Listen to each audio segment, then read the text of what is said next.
Okay, so for the next topic, we are going to discuss the state of Portland, Oregon, downtown, because we both are native Oregonians, and we both love the city of Portland. And just to see like how it's changed for the worst, we're kind of discuss like what our experiences have been, especially going to the downtown area, what we've seen working downtown, and just kind of like just talk about our experiences. Yes. So what do you think? Downtown really isn't the places I always went. I always went to like the neighborhoods on the other side of the bridges because they're more lively. I feel like there's a lot more sort of boutique stuff in terms of like restaurants and shops and stuff like that. Downtown used to be all right sometimes if you had like specific needs, like you wanted to go to Powell's Books or you wanted to go somewhere specific that was like a known kind of landmark. But yeah, recently it's not a place I go out of my way to go to. Yeah, I know for a while, downtown Portland looked like it was in like a Mad Max movie. I mean, there was like plywood everywhere. A lot of stores like closed down. There were fucking homeless everywhere. There was trash everywhere. I cannot count the many times I've seen like shit like burning on fire like randomly. Oh, yeah. Like dumpsters or, there's been you know what I plenty mean? of times down I-5 I've just seen underpasses, like trash cans and couches and stuff on fire. And I just kind of think, who is this really benefiting? Because I don't think like the policies that were put forth were like, okay, if it's a public space, you can camp on there. But then you have people that are like camping in those areas, but then they have no way to like get rid of all their trash. So they just like stay in a certain area for a certain amount of time and they just leave, and they just leave the trash there too. Yeah. And so the issue is like, who does that benefit? Because the people of Portland, it looks disgusting. You know what I'm saying? Yeah, it's hard decisions to say whether it be like creating like designated sort of like areas. Like, you know, they have the place by like OMSI that they made. Like little encampment on the fence and stuff. It's weird looking and it looks a little totalitarian and stuff, but I don't know, it's just hard to say because it's like, is that what you want to do? Or really it's just, I mean, some of it's just understanding. It's like I look at like how much stuff I throw away in the course of a week, and it's like, man, if I didn't have weekly pickup and stuff, this my own docile would be the home would look like. I think that's one of the issues that needs to be addressed too. Is if you're going to allow people to urban camp, they need to have accessibility to like garbage disposal, whether it be like a new like trash can route or like designated like dumping areas. They have to make it easier for people to get rid of that trash. You know what I mean? I think people wouldn't mind the homelessness as much if they weren't making the city filthy. You know what I'm saying? Yeah, I think that's the thing too, is like not necessarily like, I don't know, restricting certain things, but I think like having more of like a boots on the ground kind of thing of like knowing who's where for like how long and stuff like that, and like you said, offering those like disposal options. I know that Portland is like one of like the lenient. Portland, Oregon is like one of the most lenient areas in the country as far as like services for like homeless people. Like we have some of the most like liberal policies. We're like some of the most open people, and it's kind of strange for me to see like we had like some of like the worst like riots, like the BLM riots, and like fighting against the police, and like I don't really think we have like a huge like police brutality thing going on in our state, and yet we had like 100 days of like rioting against the courthouse. It was really strange to see like how we have a completely like liberal democratic state and we had like some of the most riots in our state. It's very strange. Yeah, I mean, Portland's just a little blue dot on a map of red, really. But yeah, it's hard to say why those things clash so much. In terms of like the protests and the riots, I went down there a couple of times, and sometimes it's like really it's like what like the left media and right media were showing were just complete opposites of each other. I think the thing to see is that there's more like a middle ground of like there's people here just doing their own thing. There's who were fucking shut up. There's people who were just there, and some of the instances where they declared like a riot or whatever you want and deployed like SWAT teams was for like minor stuff, or them just finally just being like, okay, we're wrapping it up type of thing. Like really, like, you know, it's just a weird situation. So I know there's like a lot of people who kind of felt like they were like being like revolutionaries, and they were like attacking the courthouse for like 100 days straight. And I just kind of thought like, what was the purpose of that? Like, it's a huge concrete building, like trying to set it on fire with like fireworks. Like, what are you gonna do? Like, even if you did burn that building down, like everybody in jail doesn't get free. Like, I don't understand. Like, what was the purpose of that? It seemed like they were doing it before they want a reaction from like the federal government.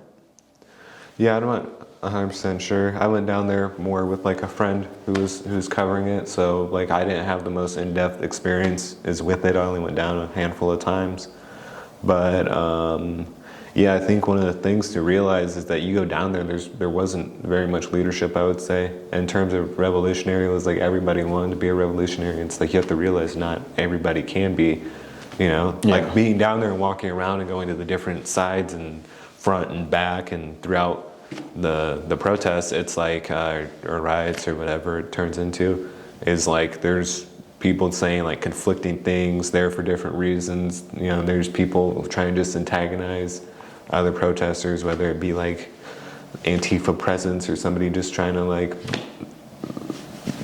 blow up fireworks. Like many times it's like there would be people like trying to like what was it that was down there, the elk statue they took down? Yeah. So, yeah, there was like instances of like people trying to like rack it or like set it on fire, which it's bronze. I don't know what their plan was. I think it had shrubs and stuff around it, but even in those instances, there's people who were like, "Hey, stop it," and there were people who were like, felt like they needed to do that. It's very strange because like I know a lot of people like were against like a lot of older statues, like when it came to like statues like in the South of like Confederate soldiers, but we had people like again like taking down the elk statue. Like what is the purpose of that? It was very, very strange. Yeah, I'm not 100% sure whether it was just to Something to do. wreak havoc. You know, it's hard to say because it's like everybody, like there's so many different intentions of people going down there and such like a diverse mindset amongst a lot of different groups going down there that it's hard to like know what the reasoning for something is. I know. I had a couple of friends that went down there. I chose not to go down there because, like, again, I didn't really see like a clear purpose and I didn't see like a clear like objective. So like, I wasn't gonna go down there to just, you know, play with those kind of things, especially when it's like fighting against the police. Like, if there's no clear objective and there was like no clear like demands, like what is the point? But I know a lot of people really felt like this was like the new civil rights. Like they really felt like they were doing like some Martin Luther King marches to like Selma types like energy. And it's like, now you look back on it, it's like, that shit was a fucking waste. I mean, I guess fuck Trump.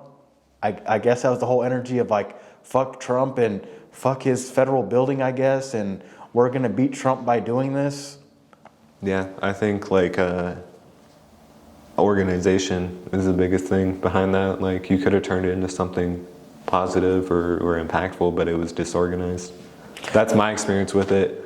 I know also too there was like another like protest at like, not protest, it was like a stage and they had people there. It could have been like a public demonstration. It was something, but it was like the more like peaceful, everybody shows up type of thing. Nothing negative really happened, but I know there were some discrepancies between them and the people at the Justice Center. I think there was an instance of like somebody like trying to lead people on like a march, and they pretty much took them to Revolution Hall to their thing, and they were like, "What are we doing here?" I mean, that's crazy how disorganized they were. But it kind of shows like, for that whole summer of like the protesting and then like protests turned into riots, like what got achieved? Like, okay, we got Trump out of office. Just like Ice Cube said, you get Trump out of office, if we all vote Trump's out of office, now what? And it's like, they didn't get no police reform. People that died are not brought back to life.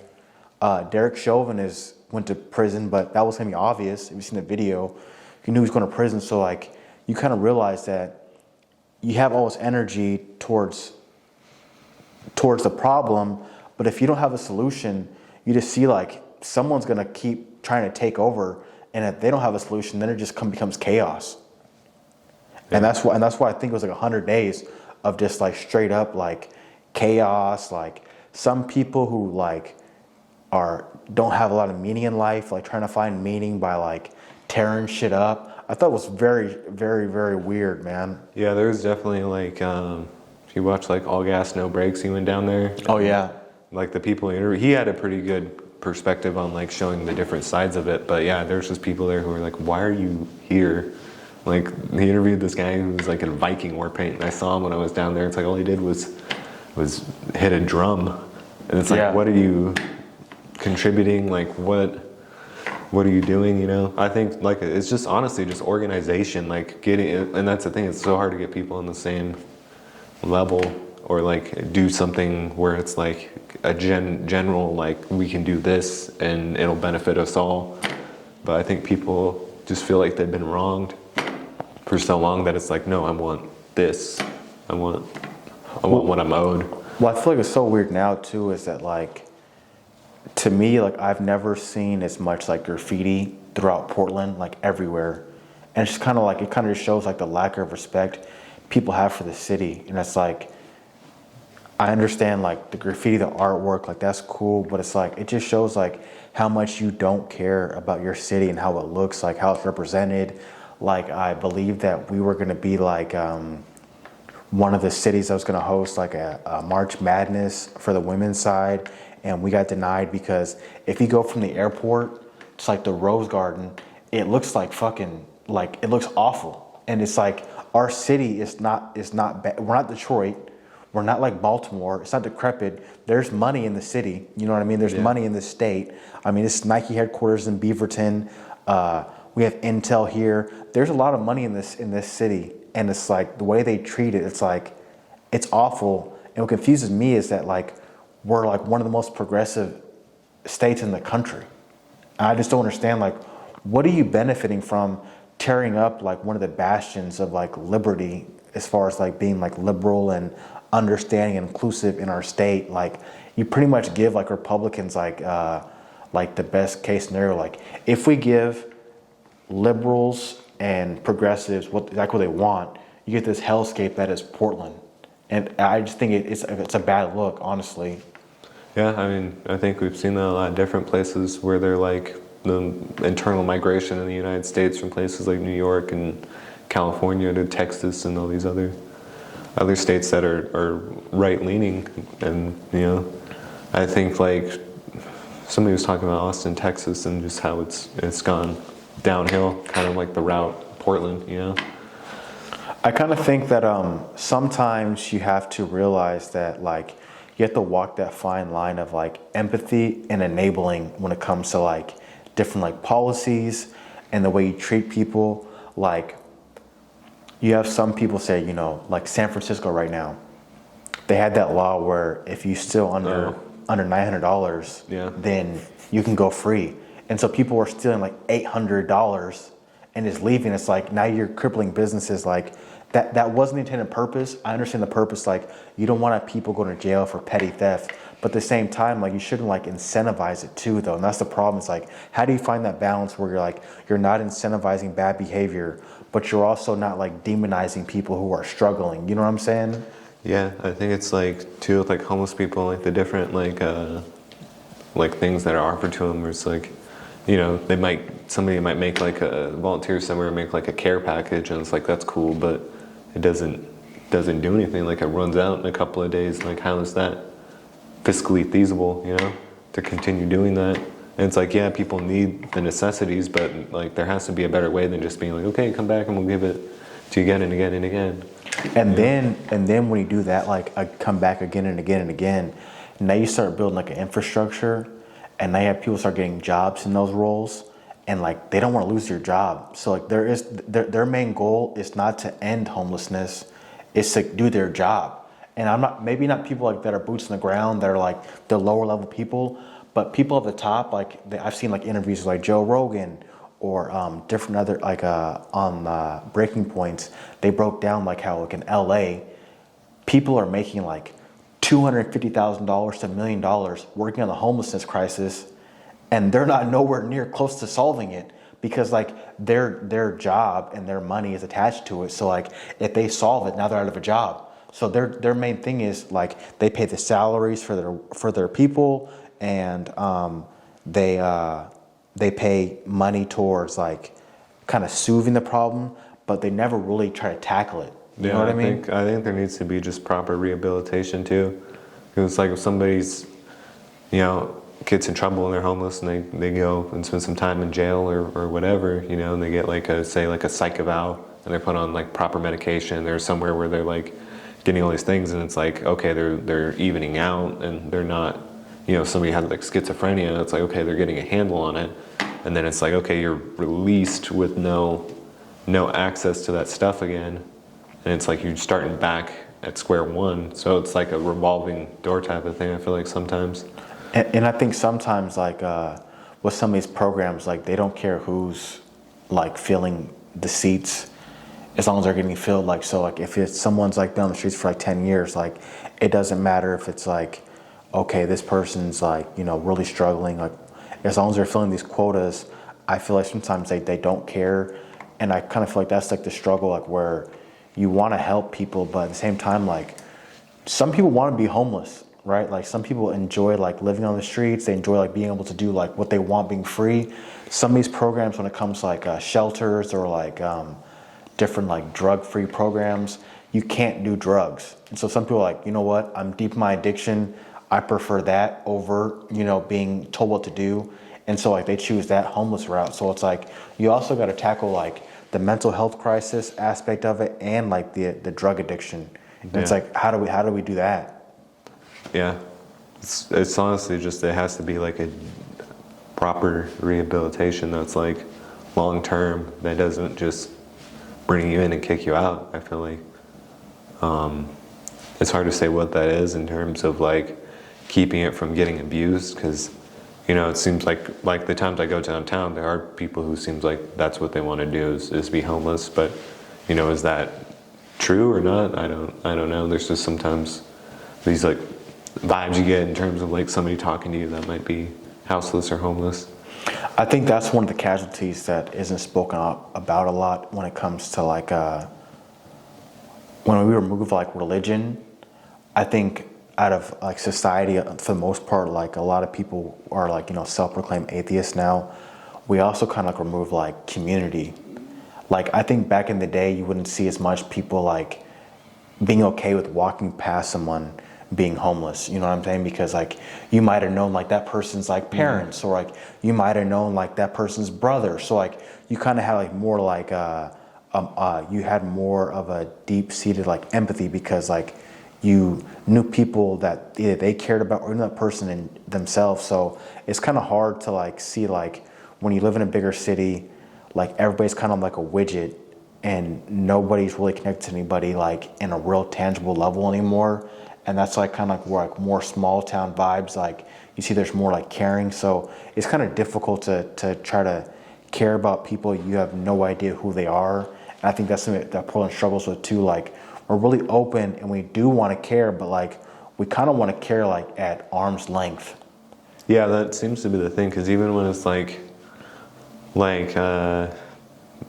people want to build like a homeless shelter in your neighborhood, that's like always like, well, why does it have to be in my neighborhood? Yeah, in my neighborhood. It's like, well, you advocate for the stuff, but when it's in front of you, like, and some of the things that come with that, like the foot traffic that'll be coming through there, it's like, okay, obviously, like I want to maintain what I've cultivated and your property value and all those things. Yeah, but it's still like, well, how do you expect it to get solved if you're like not gonna?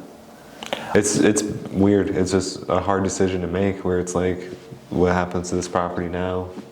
Where would they put this place? I know there was a time at like around Laurel Horse Park, they had a lot of homeless encampments, and people there with like, people who are unfamiliar with like the Laurel Horse area in Portland, it's like really bougie and they're really expensive, like older houses. and they had a lot of homeless people like camped out like right in front of the park, like on their sidewalks. And so people were like really upset because like they pay a lot of either HOAs or like property taxes, and so like they want the homeless away from them. But these are also the same people that like vote like the deepest like Democrat. You know what I mean? Yeah, it's definitely weird too. It's like, because I've seen proof that like cities and stuff can really do what they want to do when push comes to shove. Like I think there was some like marathon going through Salem, and there was like an underpass by the job we were at, and it was just an entire like condensed, highly populated encampment on both sides. Oh yeah, of for it. sure. I've seen it. Yeah. And then there was like a marathon coming through that was like, I guess it was like, I don't know if it was national or what it was, but there was a lot of They cleaned that area real They quick. cleaned it out. You would have never known. And it was there for months, half a year, since at least half the year that I've been going to that job. There was signs saying like, they're like a big road sign saying like pedestrians ahead and stuff. You know what? I think that's a prime example too. Like even the mayor Ted Wheeler, like he was all cool with like the riots and stuff until like the rioting people came to like his house, where it's like a little condo high rise, Yeah. and tried to set it on fire too. And then he's like, okay, this stuff is out of control now. We got to stop this. It's like, oh, you got to stop it now. What about when you were setting the Apple store on fire? What about when you were robbing the Nike store? Yeah, I know he did some skeevy stuff going down there for like a photo op, is what one of my friends who went down there said, that he just What a went joke. there, got a pick in the tear gas and then just dipped. Yeah, what a joke. And that's the thing, is like sometimes the kindest thing is not the best thing. And I think that's something we kind of miss too. Like everybody is always advocating for like equal rights and all these things, but like, what responsibility do you have? You know what I mean? Like, you're given these things, but like, what do you owe like your community too? So say you're a homeless person and you choose, okay, I choose not to follow the rules of the shelters or whatever. I want to be homeless. But don't you have a responsibility to like make sure that like you're not treating other people's property disrespectful? You know what I mean? And I kind of feel like that's also lost too. Like if you are living around someone's house, like you shouldn't be doing like heroin in front of their kids, and that was happening, or like doing other vulgar things in front of people's kids, or like, you know, just really like creating like chaos around people's families. I think that's kind of like a level of respect that's not there either. Yeah, I mean, that's if you want to consider like put addiction and mental illness and respect in the same kind of Venn diagram. You know, sometimes it's like somebody could be so far down a path that it's like They don't even care. Yeah. they're not even at that point anymore. It's like going downtown, it's like I've been so desensitized to the certain things I see. Like it's like there's people who just aren't there, you know? They're like a shell, it feels like sometimes. So it's like what can you expect that person to do? You know, you can put them in a shelter, but they can't comply unless they actually get the actual help they need. And I think that's what's kind of crazy too about Portland is they act as if they idealize like the policies, like everybody is like, you know, on an even playing field. Like they have all their cards, all their marbles. They're on hard times, and everybody's, you know, one healthcare bill away from being homeless, just like that. And it's like, hold on, that's true. Something catastrophic can happen, and it can lead to be homeless. But at the same time, it's also like you don't have any family, no one cares about you. Like you don't just go from straight like one bill to like being like homeless. There's different steps to it.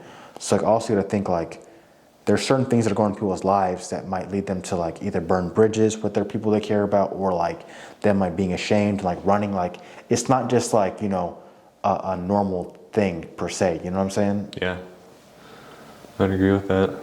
That it's the even playing field thing that like really isn't there, but then it's also like it's just something that like I've been tiptoeing around because it's like I don't know how to approach it. It's like, do you want to like put everyone on this even playing field, or do you want to put people in these boxes and make the decisions for them, you know? And it's like, where does that path lead you as well, you know? Whether it be like saying, okay, like, well, you're homeless, we can give you this job, we can give you these things, but these are what you have to follow, like almost like a little 1984ish, you know. One thing that we brought up a lot of problems up, but I think one of the solutions that could be good is getting people who are on the streets more involved in the cleaning up of the stuff, and like them having a sense of dignity, like them getting a job, right? So like if you're paying them money, and they're being a part of the community, like if they're cleaning up, I think they're less likely to fuck shit up, right? So like Yeah. if so by that, like you're giving a person a job, you're giving them dignity again, you're giving them a chance to rise up from the situation, and also they have skin in the game, like they're connected to the community again now. So I think you see less of that going on, and I don't know like if these programs exist full scale the way they should be, but I think that's something definitely that we could try to champion more. Is like these people are not children, they're not babies, let's treat them like adults. Like they can help their own community in the Yeah. same way we can too. You know what I'm saying? Incentive programs I think would be good, because then you can if it's providing like a specific kind of trash bag that they can use, fill up all the trash and then return it somewhere and get some sort of like whether it be money or access to like a pantry, or stuff like that, then that might be helpful to give like an incentive to say like, okay, like you can clean up this part where you're living, return this stuff, and then we'll give you a form of incentive. Because I know there was like some studies that have been done before where you see like a lot of volunteers, they might come to like Baltimore, they might come to like Detroit, like New York or like Portland, and all these volunteers would come and clean the areas up, right? But the community leaders were like, hey, you just took jobs from like young kids and people who like live in these neighborhoods, and now they don't understand like what went into it to clean it up, so they just go and just tear it up again so quickly.